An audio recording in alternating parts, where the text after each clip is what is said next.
السلام علیکم اسٹوڈنٹس، کیا حال ہیں؟ آپ سب ٹھیک ہیں؟ امید ہے کہ آپ سب ہمیشہ کی طرح خیر خیریت سے ہوں گے۔ تو آج جو ہم ٹاپک کرنے جا رہے ہیں وہ contract of sale of goods ہے، ٹھیک ہے؟ اور جیسا کہ میں نے بیسک ڈیفینیشنز بھی آپ کو دی تھیں، اس میں پڑھایا تھا کہ سیل کیا ہے اور contract of sale of goods, اس کا بھی آپ کو تھوڑا سا نو ہاؤ دیا تھا۔ ظاہر سی بات ہے کہ جب ایک چیز بیچی جا رہی ہے تو اس کو لینے والا بھی ہوگا کوئی، ٹھیک ہے؟ جو بیچ رہا ہے وہ سیلر کہلائے گا اور جو خرید رہا ہے وہ بائر کہلائے گا، ٹھیک ہے؟ تو ان دونوں کو لے کے ہی ہم آگے چلیں گے کہ ایک کانٹریکٹ ہوگا، اس میں ایک سیلر ہے، دوسرا بائر ہے، اور اس میں ٹرانسفر آف پراپرٹی ہوگی، جو بھی ہم کانٹریکٹ کر رہے ہیں اس کے، ٹھیک ہے؟ اس کے بعد وہ گڈز ہوں گے، اس کی پرائس ہوگی، سیل ہوگی اور ایگریمنٹ ٹو سیل ہوگا، ٹھیک ہے؟ اس کو ہم ون بائی ون کر کے ڈسکس کر لیتے ہیں۔ تو سب سے پہلے ہم چلتے ہیں کہ وہ کہتا ہے سیل آف گڈز ایکٹ ہے کیا۔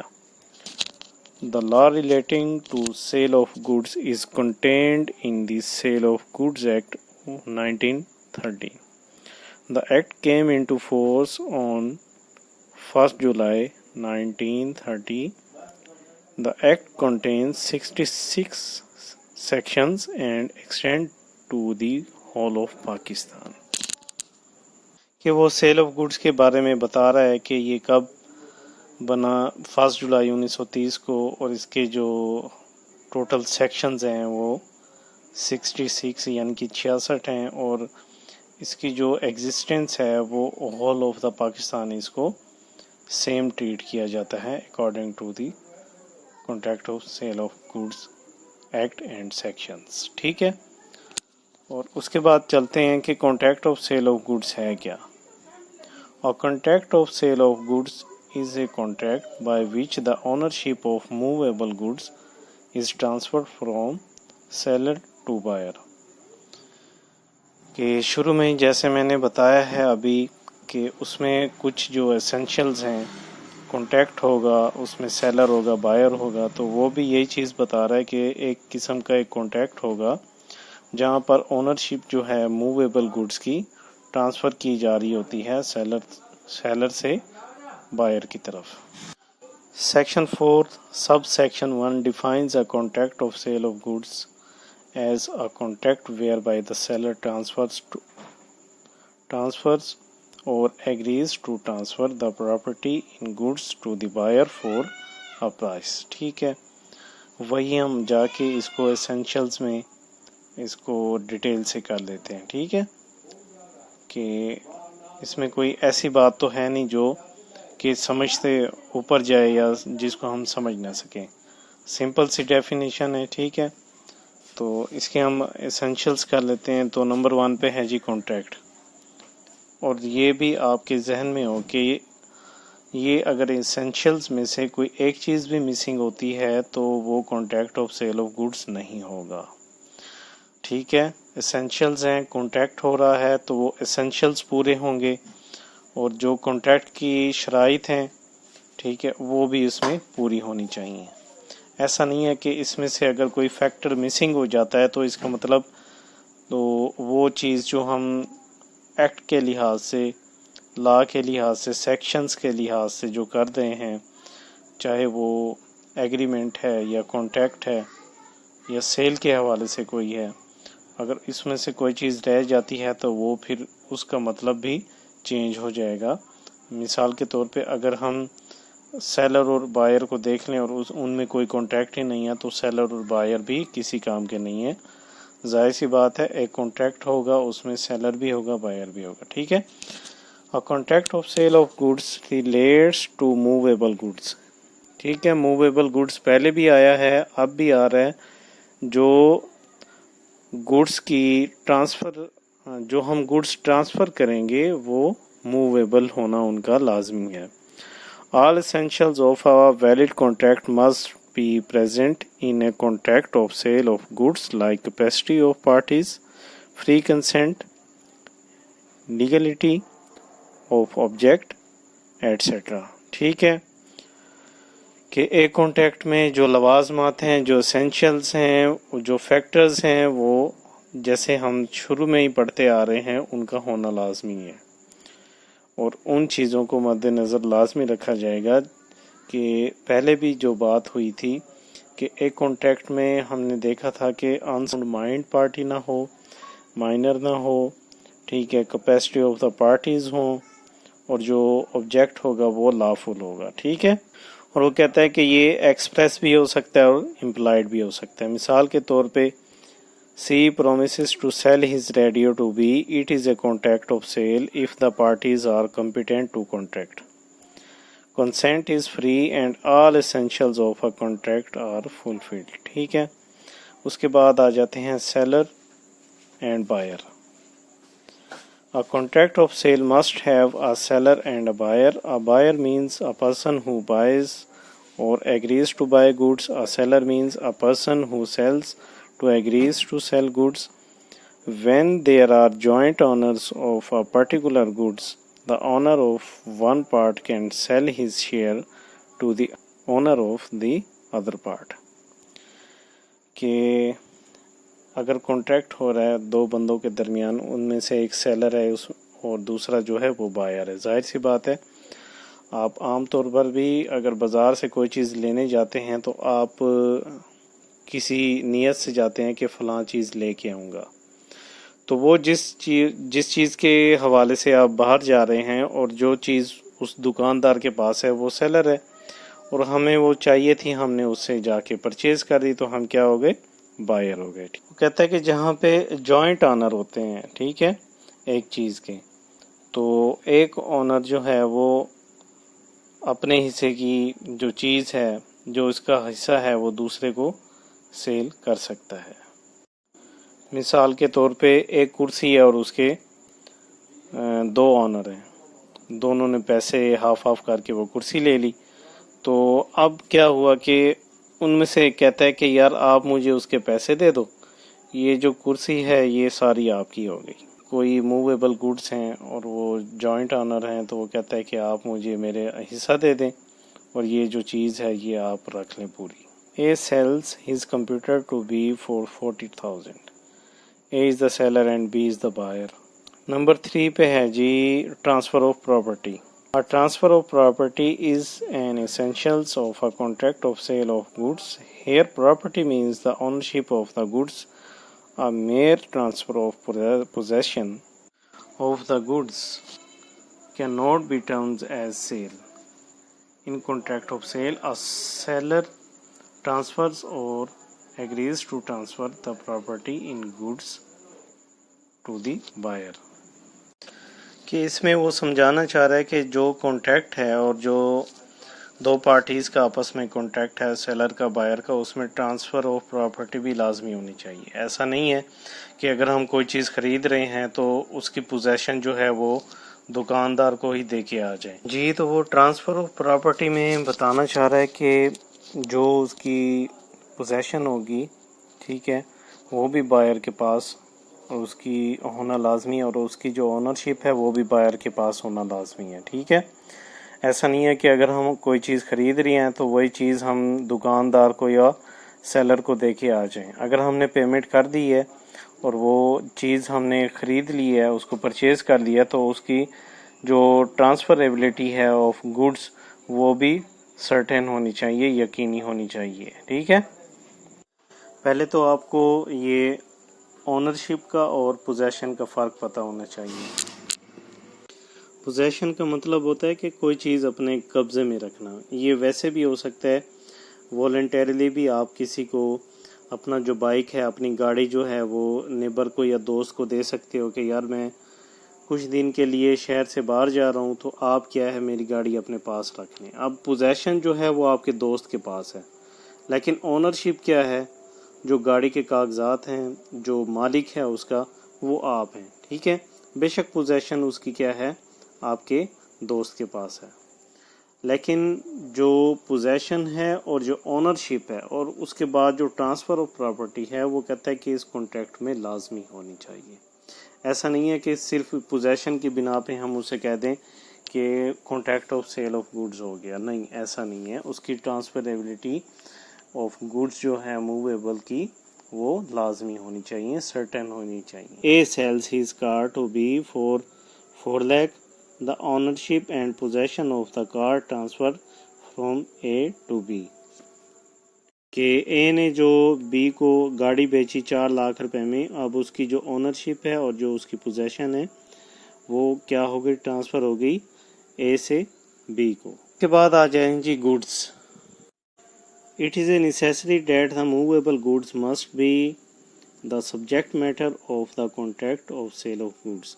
جو ہمارا سبجیکٹ میٹر ہے وہ بھی کانٹریکٹ کا حصہ ہوتا ہے، اور جس کانٹریکٹ میں سبجیکٹ میٹر نہ ہو تو وہ کانٹریکٹ نہیں ہوتا. یہ بھی اسینشیل ایلیمنٹ ہے اپنے کانٹریکٹ کا.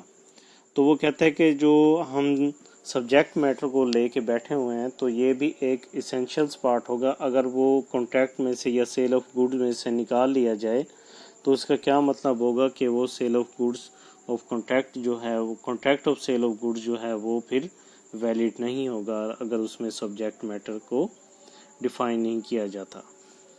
ٹھیک ہے.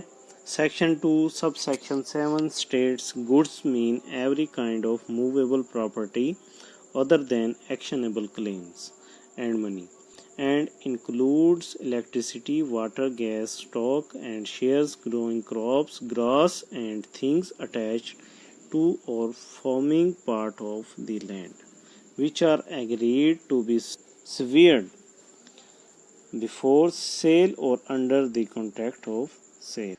An actionable claim means a claim which can be enforced by court. Debt due from one person to another. The money is not regarded as goods. However, old coins are treated as goods. Actionable claims اس کا میں نے آپ کو physical class میں بھی بتایا تھا کہ یہ ہوتا ہے claim to an unsecured debt. ٹھیک ہے. یا پھر ہوتا ہے کہ beneficial interest in movable property. اور اس کو ہم نے ایسے دیکھا تھا کہ ایکشنیبل کلیمز کون سے ہوتے ہیں، جو ایریئرز آف رینٹ ہیں، کلیمز فار اکرنگ ڈیٹس اور shares in the partnership et cetera. ٹھیک ہے. اور اس میں ایسی ساری چیزیں جو ایک جگہ سے دوسری جگہ ٹرانسفر ہو سکتی ہیں وہ گوڈس، تو لائک وہ کہتا ہے کہ فرنیچر ہے، مشینری ہے، and all types of things lying in shops for the purpose of sales. اور ایسی تمام چیزیں جو آپ دکاندار سے خرید کر لاتے ہیں پرپس آف سیل کے لحاظ سے. ٹھیک ہے. وہ اس میں انکلوڈ ہیں گروئنگ کراپس بھی ہیں، گراس بھی ہے، اور دوسری ایسی چیزیں بھی ہیں جو کہ اٹیچڈ ہوتی ہیں زمین کے ساتھ لیکن جنہیں زمین سے علیحدہ کیا جا سکتا ہے for the purpose of sale. ٹھیک ہے. اور اس میں ایکشنیبل کلیمز یعنی کہ کرنسی نوٹس نہیں ہوں گے، اور کہ وہ کہتا ہے کہ اس میں جو پیسہ ہے نا وہ کیا ہے کہ وہ گوڈز نہیں ہوگا، اس کو ہم گوڈز کے ریگارڈنگ نہیں لیں گے، لیکن تاہم جو اولڈ کوئنز ہیں نا ان کو ہم goods as a goods treat کر سکتے ہیں. مثال کے طور پہ an sells his car to M for 3 lakh. It is a contract of sale because subject matter of the contract car is a movable goods. ٹھیک ہے. گوڈز ہوں گے، اور کون سی گوڈز ہوں گے؟ وہ موویبل گوڈز ہوں گے جو ایزیلی ٹرانسفریبل ہوں one place to another place. Number 5 پہ ہے پرائس. ظاہر سی بات ہے کہ جب ہم کوئی چیز لے رہے ہیں تو اس کی ایک اسپیسیفک پرائس بھی ہوتی ہے. ٹھیک ہے. اور وہ کہتا ہے کہ جو پرائس ہوگی وہ کانٹریکٹ کا حصہ ہوگی، اور جو بارٹر سسٹم تھا پہلے کہ چیز کے بدلے چیز دے دیتے تھے، اگر وہاں پہ چیز کے بدلے چیز دی جائے گی تو وہ سیل آف گوڈز میں نہیں آئے گا. ٹھیک ہے. ایک پرسن جو ہے وہ سیل کرے گا کہ جب ایک طرف کوئی گوڈز دی جا رہی ہیں دوسرے پرسن کو تو ان گوڈز کے بدلے میں ایک پرائس بھی اسپیسیفک فکس ہوگی. اگر پرائس نہیں ہوگی تو وہ contract of sale of goods नहीं होगा, ठीक है। The consideration in a contract of sale must be the price when goods are sold or exchanged for other goods. The transaction is barter and not a contract of sale of goods. If the goods are sold partially for goods or partially for price, it is a contract of sale. Section 2 और उसका sub section जो है वो 10। मिसाल के तौर पे A sells his chair to B for 2000, it is a contract of sale, ठीक है। ए ने जो है वो चेयर सेल की बी को 2000 रुपये में, ये कॉन्ट्रैक्ट ऑफ सेल है। या आप कह सकते हैं कि ए ने कोई बुक सेल कर दी बी को 100 रुपये में, तो ये क्या हो जाएगा, कॉन्ट्रैक्ट ऑफ सेल है, सिंपल सी ही है। अगर जहाँ पे बार्टर सिस्टम आ जाए कि ए कहे कि मैं आपको गाड़ी दे रहा हूँ, ठीक है, बदले जो आप है वो मुझे कोई स्पेसिफिक अमाउंट जो वो आपस में तय कर लेते हैं कि मुझे इतने टन आप गंदम दे दें, ठीक है। वो कहता है कि इस तरह का जो कॉन्ट्रैक्ट होगा वो contract of sale of goods नहीं कहलाएगा, क्योंकि इसमें बार्टर सिस्टम आ जाता है, ठीक है। जहाँ पे बार्टर सिस्टम होगा तो वहाँ पे contract of sale of goods नहीं होगा। नंबर 6 पे है जी sale and agreement to sale. अब सेल क्या है? The term contract of sale includes both sale and an agreement to sale. ने गौर करना है कि वो कह रहा है कि ये जो टर्म यूज़ की जा रही है कॉन्ट्रैक्ट में, सेल ऑफ कॉन्ट्रैक्ट में, ये क्या है, ये जो दोनों चीज़ें हैं सेल और एग्रीमेंट टू सेल, ये इसका क्या है, एक अहम पार्ट है कि जहाँ पे कॉन्ट्रैक्ट ऑफ सेल होगा तो इसमें ये दो चीज़ें लाजमी शामिल होंगी, एक सेल, दूसरा agreement to cell. When ownership in the goods is transfer from a seller to buyer at the time of formation of contract, the contract is called sale. कि जब कॉन्ट्रैक्ट ऑफ सेल किया जा रहा होता है तो उसमें जो गुड्स की ओनरशिप है वो ट्रांसफ़र हो जाती है सेलर टू बायर, जब कॉन्ट्रैक्ट बनाया जा रहा होता है, जब कॉन्ट्रैक्ट की फॉर्मेशन हो रही होती है, ठीक है। कॉन्ट्रैक्ट ऑफ सेल हो रहा होता है तो वहाँ पे जो गुड्स की ओनरशिप है वो भी ट्रांसफ़र हो रही होती है from seller to buyer. The contract is called a sale. When the transfer of ownership in the goods will take place at some future date, the contract is called an agreement to sell. एक तो at the spot in current situation जो भी लेन then हुआ और हमने पैसे भी अदा कर दिए, ठीक है, गुड्स भी हमने ले ली, तो क्या हो गया, वो कॉन्ट्रैक्ट ऑफ सेल हो गया उसी टाइम ही। जो एग्रीमेंट टू सेल है कि उसके पास कुछ गुड्स ऐसी हैं जो कहता है कि मैं आपको इन फ्यूचर डेट में आपको ये चीज़ बना के आपको प्रिपेयर करके इसको मैं आपको डिलीवर कर दूंगा, ठीक है। तो वो क्या कहलाएगा, वो एग्रीमेंट टू सेल कहलाएगा, जिसमें कोई फ्यूचर डेट आ जाती है। तो मिसाल के तौर पे B buys a book from C and pays the whole price on a counter. अब आप दुकान पे जाएं, कोई बुक लेनी हो, कोई आपने पेन लेना हो, कोई बैग लेना हो, तो eight the time eight the spot या आप उसको प्राइस लेंगे और उसकी पेमेंट कर देंगे, तो वो contract of sale of goods हो जाएगा, ठीक है। और दूसरा ये कि अगर कोई ऐसी चीज़ हो कि जो हम स्पेसिफिक टाइम दे दें, स्पेसिफिक डेट दे दें कि इस डेट को ए ने बी से कॉन्टैक्ट कर लिया, कोई फर्नीचर का, कोई उसने स्कूल खोला या कोई एकेडमी खोली, तो उसने जाके कॉन्टैक्ट किया जो चेयर्स बनाता है और उसने कहा कि ठीक है, अब मैं आपको इस डेट को आपकी चेयर्स जो हैं वो मैं आपको डिलीवर कर दूंगा। ये क्या हो गया, एग्रीमेंट टू सेल हो गया। यानी कि in simple words we can say कि जहाँ प्रॉपर्टी का मतलब यानी कि जहाँ पे ओनरशिप है वो ट्रांसफ़र कर दी जाती है एट द स्पॉट। मगर अगर एग्रीमेंट टू सेल में देखें तो उसकी जो ओनरशिप है प्रॉपर्टी की वो मुस्तकबिल में क्या होगी, ट्रांसफ़र होगी कुछ शराइत को पूरा होने पर। कुछ शराइत ऐसी होंगी कि आप इसको कर देंगे, पेमेंट की बात होगी या कोई जो जिस तरह का डिज़ाइन या जिस तरह से चीज़ बनवानी है आपने उसको मद्देनज़र रखते हुए तो आप उसको फ्यूचर डेट में ले जाते हैं और उसकी जो गुड्स की ट्रांसफ़र होता है वो फ्यूचर डेट में होता है। आगे आ जाता है डिफरेंस। ये जैसे बुक में डिफरेंस दिया गया है ना, जिस तरतीब से उन्होंने एक फॉर्मेट बनाया हुआ है, तो इस तरह से ही यानी कि कानूनी लुगत में या कानूनी जब आप कोई चीज़ लिखने बैठते हैं तो अगर कोई डिफरेंस आ जाता है तो आप इसको ऐसे ही डिफ़ाइन करें जैसे बुक में दिया गया है। तो फर्स्ट पे है जी transfer of property. The ownership in goods transfer to the buyer at the time of contract.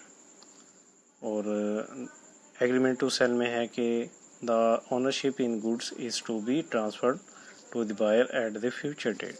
ठीक है, सिंपल सा वही है जिसको हम ऑलरेडी डिस्कस कर चुके हैं। उसमें आ जाता है जी types of goods. A sale takes place if the goods are in existence. अगर आपके पास एट द स्पॉट जो चीज़ पड़ी हुई है आप उसकी सेल कर देते हैं तो वो क्या होगा, उसकी एग्जिस्टेंस जो है गुड्स की वो सर्टेन है, वो आपके पास मौजूद है। और एग्रीमेंट टू सेल में क्या होता है कि an agreement to sale takes place if there are future goods. कि एग्रीमेंट टू सेल में आपके पास गुड्स अभी नहीं है, वो आप उसको फ्यूचर डेट में तैयार करके देंगे। जो आपका एग्रीमेंट होगा वो फ्यूचर में जाके फुलफिल होगा और कुछ शराइत होंगी जो उसको पूरा करने के बाद आप उसको जो है ट्रांसफरेबिलिटी ऑफ द गुड्स जो है वो सर्टन हो जाती हैं। उसके बाद आ जाता है जी रिस्क ऑफ लॉस। वैसे एक चीज़ अमूमन जो देखी जाती है तो वो देखा जाता है कि जो रिस्क होता है ना वो हमेशा ऑनर का होता है, जो उसका मालिक है। ठीक है, अब सेल में हम देखेंगे तो एट द टाइम ही जो ओनरशिप है वो चेंज हो जाती है और पोजेशन भी चेंज हो जाती है। तो अब जो सेलर था उसने कॉन्ट्रैक्ट ऑफ सेल में एट द स्पॉट जो है वो सारा कुछ हो गया, कॉन्ट्रैक्ट हो गया, सेल हो गई।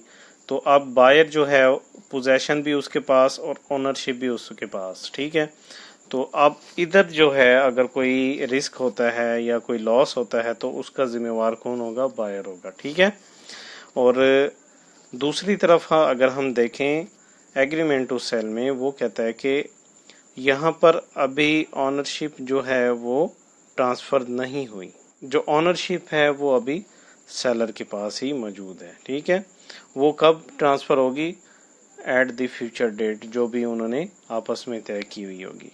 क्योंकि जो ऑनरशिप है, जो मालिक है वो अभी तक क्या है, सेलर ही है, और उसकी जो गुड्स हैं वो ट्रांसफ़र होनी है फ्यूचर डेट में। अगर उसी दौरान कोई नुकसान हो जाता है, जो रिस्क है वो किसका होगा, वो मालिक का होगा, वो सेलर का ही होगा। ठीक है, पोजेशन चाहे जिसके पास मर्जी हो। तो हम ऑनरशिप को देखेंगे और जो रिस्क होता है वो जो लॉस होता है वो हमेशा ऑनर का ही होता है। ठीक है, उसके बाद है जी कॉन्सिक्वेंसेस ऑफ ब्रीच, जहाँ पे कॉन्ट्रैक्ट जो है वो टूट जाता है। तो सेल में क्या होता है, वो कहता है if buyer fails to pay the price of goods the seller can sue for price. Sale में अगर बायर जो है वो पैसे नहीं दे सकता, वो डिफ़ॉल्ट कर जाता है, तो सेलर क्या कर सकता है, उसके लिए उसकी कीमत के लिए उसको सू कर सकता है, उस पर केस कर सकता है। और एग्रीमेंट टू सेल में है कि if buyer fails to pay the price the seller can sue for damages and not for price. कि अगर इधर बायर जो है वो पैसे अदा नहीं करता, वो डिफ़ॉल्ट हो जाता है, तो उसकी ऑनरशिप की किसके पास है, वो अभी सेलर के पास ही है। ठीक है, तो वो सेलर जो है वो सू नहीं कर सकता, ठीक है, उसके प्राइस मैटर पे। लेकिन अगर उसे कोई डैमेजेस होते हैं तो वो डैमेजेस का सू कर सकता है, प्राइस का नहीं कर सकता। क्योंकि प्राइस का इसलिए नहीं कर सकता, जो ऑनरशिप है वो अभी तक किसके पास है, सेलर के पास है। हाँ, और उसी दौरान अगर उसको कोई लॉस हो गया, कोई पेरिशेबल गुड्स थी या कोई कीमत जो है वो उसको उस कॉन्ट्रैक्ट पे जो स्पेसिफिक प्राइस जो आपस में उनकी हुई थी, बाद में अगर वो किसी और को बेचता है तो उसको वो प्राइस नहीं मिलती, तो उसके एवज जो उसे डैमेजेस हुए वो वसूल कर सकता है बायर से। नंबर 6 पे है जी राइट ऑफ रीसेल। जैसा कि हमने ट्रांसफ़र ऑफ रिस्क में देखा था कि रिस्क हमेशा ऑनरशिप का होता है, ठीक है, ऑनर का रिस्क होता है हमेशा। तो इधर हम देखेंगे कि राइट ऑफ रीसेल में भी जो राइट होता है वो भी ऑनर के पास ही होता है। अगर सेल हो गई तो सेलर अब किसी और को वो गुड्स नहीं बेच सकता, क्योंकि बायर मालिक है तो उसे हक हासिल है कि वो सेल कर सकता है गुड्स की। लेकिन जो एग्रीमेंट टू सेल है, जो फ्यूचर डेट में जो कॉन्ट्रैक्ट होना था, वहाँ पे सेलर जो है वो अभी मालिक है, ठीक है। और अगर कोई बायर जो है वो डिफ़ॉल्ट कर भी जाता है तो सेलर अपनी गुड्स किसी और को भेज सकता है। लेकिन जब भी अगर एग्रीमेंट टू सेल में सेलर किसी और को गुड्स बेचेगा तो पहले इन्फॉर्म करेगा बायर को कि आपके पास आखिरी मौका है, अगर आप अपनी चीज़ को लेना चाहते हैं तो ठीक है, नहीं तो मैं इसको रीसेल करने लगा हूँ। अगर वो बताए बगैर करेगा सेल तो उसमें अगर उसको कोई नुकसान होता है, कोई प्राइस के लिहाज से या कोई उसको ऐसे गुड्स में कोई डैमेजेस हो जाते हैं, तो वो फिर क्लेम नहीं कर सकता बायर से। अगर वो बता के करेगा तो देन वो क्लेम कर सकता है बायर से। मतलब कि कानून कहता है कि आप उसको लास्ट टाइम भी इन्फॉर्म कर देंगे, उसके बाद अगर वो डिफ़ॉल्ट करता है या उसको नहीं लेता, उससे इनकार कर देता है चीज़ को ख़रीदने से, तो आप उसको रीसेल कर सकते हैं। और रीसेल की वजह से आपको कोई डैमेजेस होते हैं, आपको कोई नुकसान होता है, तो वो आप ले सकते हैं बायर से। Insolvency of buyer. If buyer becomes insolvent before payment, the official receiver shall have right over the goods. Official receiver कौन है? जो इंसॉल्वेंसी के बाद कोर्ट जो है असाइन करती है एक बंदा, जो उसकी लायबिलिटीज़ और एसेट्स को लेता है और मुआवजा करता है। अगर एसेट ज़्यादा हैं तो जिसका उसने कर्ज़ा देना होता है, जो उसकी लायबिलिटीज़ हैं वो पूरी कर दी जाती हैं। अगर लायबिलिटीज़ जो हैं वो ज़्यादा हो जाएं, एसेट्स कम हो जाएं, तो उसको क्या कहते हैं कि वो इंसॉल्वेंट हो गया है, अब वो पैसे अदा नहीं कर सकता, ठीक है। तो एग्रीमेंट टू सेल में देखें तो अगर सेलर का दिवालिया हो गया और गुड्स अभी तक क्या हैं उसकी डिलीवरी नहीं हुई, तो बायर मालिक है, वो जाकर सेलर के ऑफिशियल आसानी से गुड्स ले सकता है, ठीक है।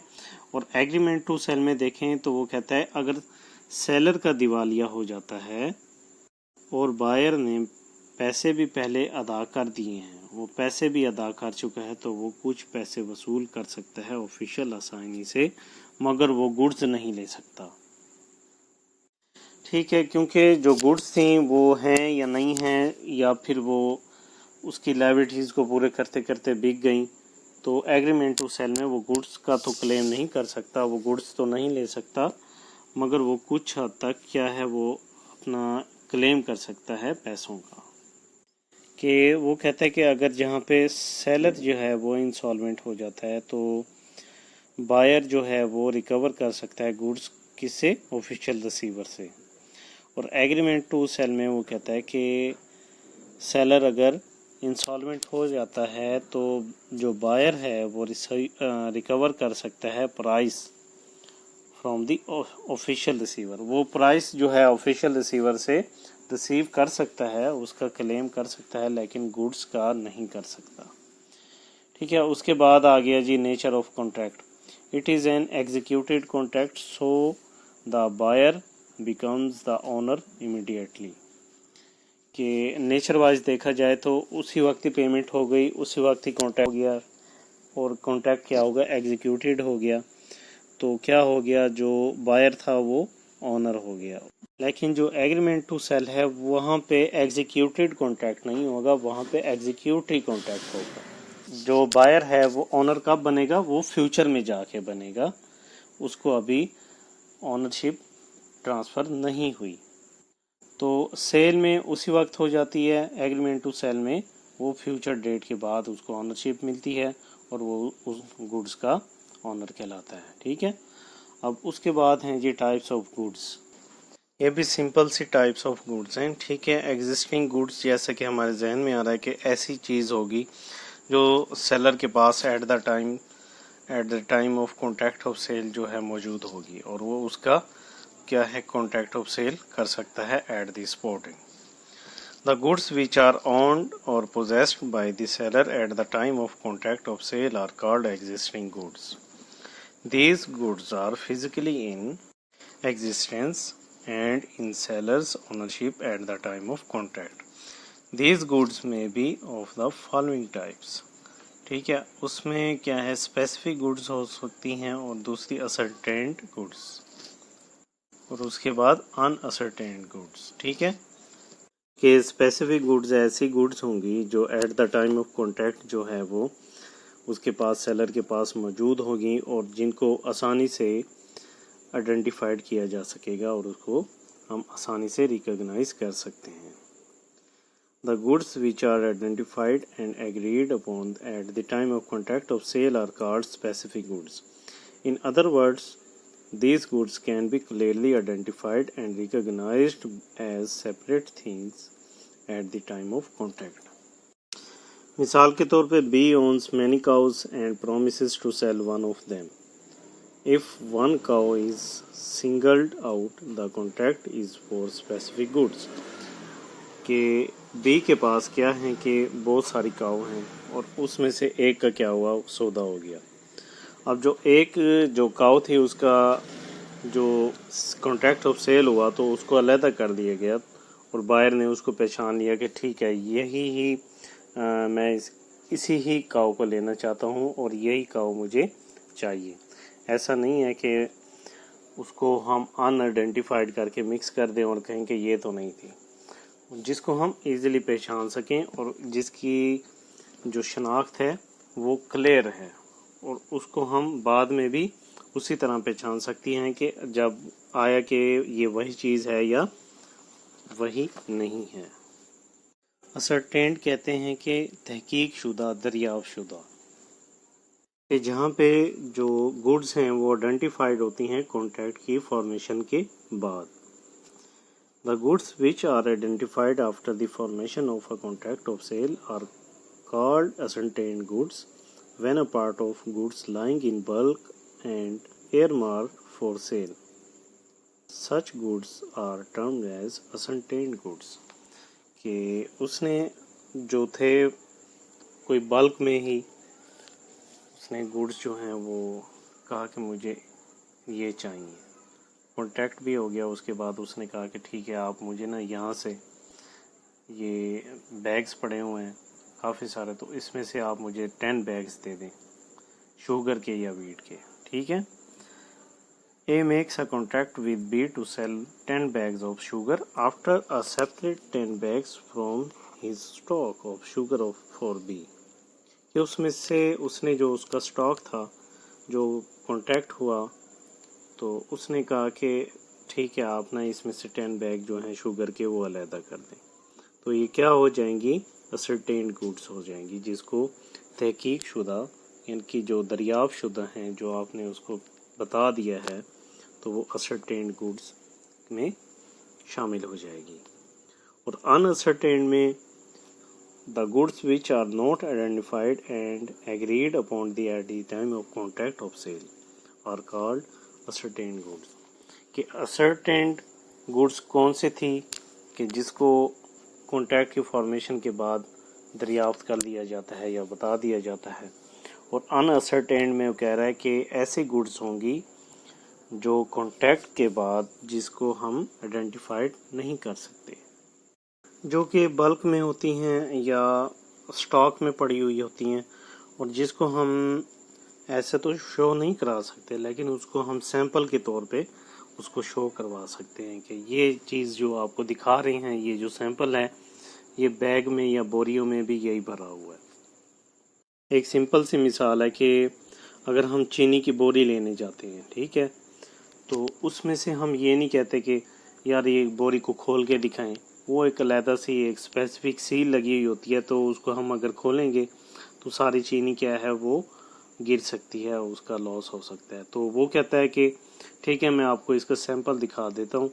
वो उनके पास कोई औजार होता है, वो बोरी में थोड़ा सा सुराख करते हैं और वही चीज़ आपको निकाल के दे देता है कि ये आप इसको चेक कर दें, ये बोरी का है सैंपल और यही चीज़ सारी बोरी में मौजूद है। इसकी भी वही एग्जांपल है तकरीबन के A has 100 bags of sugar, उसके पास जो 100 बोरियां हैं चीनी की, और A promises to sell 10 bags of sugar out of them. और ए क्या कहता है कि ये जो बोरियां पड़ी हैं ना स्टॉक में, जो 100 बोरियां हैं, इसमें से मैं आपको 10 जो हैं वो आपको दे दूंगा। It is a contract of uncertain goods. ठीक है, नंबर 2 पे है जी future and contingent goods. Future and contingent goods, the goods which are manufactured, produce or acquired by the seller after making the contract of sale are called future goods। ये future goods में ऐसे goods जो उसी time तो उसके पास मौजूद नहीं है, लेकिन वो कॉन्ट्रैक्ट कर देता है कि जो फ्यूचर को एक डेट दे देता है, इस डेट को मैं आपको जो ये चीज़ें हैं, जो गुड्स हैं, वो मैं आपको डिलीवर कर दूंगा। These goods do not exist at the time of contract of sale, the seller can only make an agreement to sell the future goods. ठीक है, the goods whose acquisition by the sellers depends upon an uncertain event which may or may not happen are called contingent goods. They are the kinds of future goods. Contingent होता है आर्जी नागहानी इत्तफाकिया, जिसका इन्हिसार किसी वाक़ये के वक़ू या गैर वक़ू पज़ीर होने पर होता है। ए बी से कॉन्टैक्ट कर लेता है कि मैं फ़लाँ जो गाड़ी है वो मैं आपको सेल करूँगा, लेकिन उसके लिए कि मैं अपने जो गाड़ी का ओनर है पहले उससे बात करूँगा, अगर वो मुझे दे देता है तो फिर मैं आपको दूंगा। ऐसा नहीं है कि वो भी सेल ना करे और आप भी कहें कि आपने मुझे गाड़ी का कहा था, कॉन्टैक्ट किया था और आपने सेल नहीं की। ठीक है, वो क्या कहता है कि अगर उसने दी तो वो गाड़ी मैं आपको सेल कर दूंगा। उसके बाद पेरिशेबल गुड्स हैं जो ख़राब होने वाली होती हैं, तो उसमें कहता है पेरिशिंग बिफोर कॉन्ट्रैक्ट, जहाँ पे कॉन्ट्रैक्ट से पहले गुड्स हैं वो पेरिश हो जाती हैं।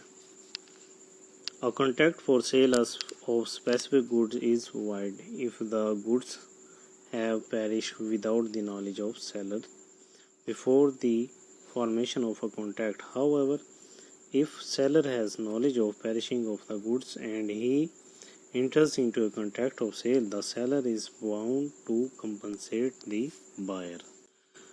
वो कहता है कि contracts of sale of goods, जो स्पेसिफिक गुड्स हैं, वो जो कॉन्ट्रैक्ट है उसका वाइड हो जाता है जब जो गुड्स हैं वो बग़ैर नॉलेज के, सेलर्स की नॉलेज के क्या हो जाती हैं, पेरिश हो जाती हैं before the formation of a contract. If the seller has knowledge of perishing of goods and he enters into a contract of a sale, the seller is bound to compensate the buyer। ताम वो कहता है कि अगर seller को पता है और उसको उस चीज़ का नॉलेज भी है कि जो गुड्स हैं वो पेरिशेबल हैं, और फिर भी वो क्या होता है कि कॉन्ट्रैक्ट ऑफ सेल कर लेता है, तो सेलर क्या है, अब बाउंड है कि वो कंपनसेट करेगा बायर को। B agrees to sell 100 bags of sugar which are in transit by ship। in transit कहते हैं जब आप कोई चीज़ जो है उसको ट्रांसफ़र कर रहे हैं और वो रास्ते में है, वो कहता है कि इन ट्रांजिट है, वो रास्ते में है, वो शिप के ज़रिए से आ रही है। On arrival of the ship B discovers that the sugar is spoiled. जब शिप पहुंची तो बी ने क्या देखा कि जो चीनी है वो तो सारी बिखरी हुई है, वो ज़ाया हो गई। The contract becomes wide. अब यहाँ पे कॉन्ट्रैक्ट क्या है, वो वाइड हो जाएगा। नंबर 2 पे है कि perishing after agreement to cell. When there is an agreement to sell specific goods and the goods perish without any fault of the seller or the buyer, the contract becomes void। यानी कि जो goods हैं वो perish हो जाती हैं और उसमें ना सेलर का कसूर है और ना ही बायर का कसूर है, तो कॉन्ट्रैक्ट क्या हो जाएगा, वो वाइड हो जाएगा। The agreement to sell to be rice which is to be produced in his fields, the crop of rice perishes, the contract become very void. किसी भी वजह से, कोई भी वजह से जो उसकी चावल की जो फसल थी वो तबाह हो गई, ख़राब हो गई, तो अब कॉन्ट्रैक्ट क्या हो जाएगा, वो वाइड हो जाएगा। B took a house for 8 days on condition that if found suitable, the bargain would complete. The horse died on third day, held the contract becomes void. ये बी ने 8 दिन के लिए घोड़ा लिया था इस कंडीशन पर कि अगर उसको वो सूट कर जाता है जैसा वो चाहता है तो अपनी जो बारगेनिंग है, अपना जो कॉन्ट्रैक्ट है वो कंप्लीट हो जाएगा। अब क्या हो गया कि जो घोड़ा था वो तीसरे दिन ही मर गया, उसकी मौत वाक़ई हो गई। तो क्या हो गया, जो फैसला हुआ, जो कोर्ट ने कहा कि ये जो इस तरह का कॉन्ट्रैक्ट था वो वाइड था, क्योंकि उसने 8 दिन का कहा था, चाहे वो कॉन्ट्रैक्ट हो गया था लेकिन उसके 8 दिन पूरे नहीं हुए थे और जो घोड़ा था वो तीसरे दिन ही मर गया था। तो अब क्या है कि वो कॉन्ट्रैक्ट क्या हो जाएगा, वो वाइड हो जाएगा। अब आगे है जी फिक्सेशन ऑफ प्राइस। प्राइस को हमने देखा है कि वो भी एसेंशियल एलिमेंट है contract of sale of goods में। अगर प्राइस की जगह पे बार्टर सिस्टम होता है तो वो contract of sale of goods नहीं होगा, उसमें प्राइस का होना लाजमी है, ठीक है। उसके बाद है जी parties. Generally the parties fix the price mentioned the price of goods to be paid in a contract. कि आमतौर पर क्या होता है कि पार्टीज जो होते हैं वो आपस में प्राइस जो हैं वो फिक्स कर देती हैं और वो जो प्राइस जो आपस में फिक्स होगी वो गुड्स के एवज क्या है, पेड की जाएगी। उसकी पेमेंट जो भी आपस की पार्टीज़ की एग्रीमेंट होगी, जो भी पार्टीज़ की आपस में फ़िक्स प्राइस होगी वो उस गुड्स के लिए, तो वो उसको देने के पाबंद होंगे। A agrees to sell his car for B for 5 lakh, the price is fixed by the parties to the contract. कि ठीक है, उन्होंने आपस में ये एग्री किया कि ठीक है जो गाड़ी है वो 5 लाख में मैं, ए कहता है कि मैं बेचूंगा, बी कहता है मैं इसको ख़रीदूंगा। तो उनकी जो फिक्स प्राइस थी वो कौन सी थी, 5 lakh. Agreed method, the price may be determined as per the method agreed. The party decide the method of determining the price. It may be the price prevailing on any particular date. कि जहाँ पर जो goods की price हैं वो क्या कर दी जाती हैं कि फ़लाँ डेट तक फ़िक्स कर दी जाती हैं कि मैं आपसे कॉन्टैक्ट कर रहा हूँ, जो 20 जून को प्राइस होगी उसके लिहाज से मैं आपको इतने बोरियां जो हैं उसकी ये प्राइस आपको, जो मार्केट प्राइस होगी 20 तारीख को, 20 जून को, वो मैं आपको अदा कर दूँगा, ठीक है। तो इस पे दोनों पार्टीज़ एग्रीड कर देती हैं तो ये भी क्या है, ये भी कॉन्ट्रैक्ट वैलिड कहलाएगा। कि जहाँ पे कोई गुड्स की जो कॉन्ट्रैक्ट हुआ और विद इन दी कॉन्ट्रैक्ट जो आपस में इनकी बातचीत चल रही थी और उसी में ही वो कहते हैं कि जिस दिन हमारा कॉन्ट्रैक्ट होगा तो उसको हम उस दिन ही जो प्राइस है उसको डिटरमाइन कर देंगे according to the customs and uses of trade. और वो कहता है कि but this mode is applicable if parties regularly trade. ये उनके लिए है कि जो पार्टीज रेगुलरली ट्रेड करती हैं। उसके बाद रीज़नेबल प्राइस है। If the price is not fixed by any of above modes, the buyer is bound to pay the sellers a reasonable price. The amount of reasonable price depends upon the circumstances of each case. कि जो भी reasonable price है, अगर वो ऊपर जो modes बताए गए हैं, मिसाल के तौर पे अगर वो कोर्स ऑफ डीलिंग में नहीं होती, एग्रीड मेथड में नहीं है, पार्टीज़ में नहीं है जो आपस में तय कर लेती हैं, तो रीज़नेबल ऐसी प्राइस होगी जिसमें वो उसके कॉन्ट्रैक्ट के सर्कमस्टेंसेस को देखते हुए जो प्राइस है वो फिक्स की जाएगी, ठीक है। रीज़नेबल प्राइस होगी ایسا نہیں ہوگا کہ مارکیٹ پرائس سے بہت زیادہ بڑھ جائے گی یا بہت زیادہ کم ہو جائے گی. ایک ریزنیبل پرائس ہوگی جو آپس میں وہ ڈٹرمائنڈ کر لیں گے. A orders B to supply 100 kg of sugar without fixing the price. The price of sugar in the market on day of order will be considered as considerable price. B must supply sugar to A at the market rate. اب number 5 پہ ہے third party. The parties may agree to sell the goods on terms that the price shall be fixed by a third party. جہاں پہ یہ کہہ دیا جاتا ہے کہ جو فلاں بندہ ہے نا، جو تھرڈ پارٹی ہے، وہ پرائس فکس کر دے گی تو ہمیں اس پر کوئی اعتراض نہیں ہے، ہم اس پہ جو چیز ہے وہ خرید لیں گے. A agrees to sell 10 bags of rice to B at price of fixed by C. ٹھیک ہے، اے نے 10 بیگ جو 10 بوریاں ہیں چاولوں کی، وہ بی کو اس شرط پہ دیں کہ جو بھی پرائس فکس ہو جائے گی سی کی طرف سے، میں اس پہ آپ کو 10 بوریاں دے دوں گا چاولوں کی. The price fixed by C will be the price of goods. اور جو بھی سی جو ہے وہ پرائس فکس کرے گا وہی پرائس آف گوڈس کہلائے گی in the contract of sale of goods. ٹھیک ہے.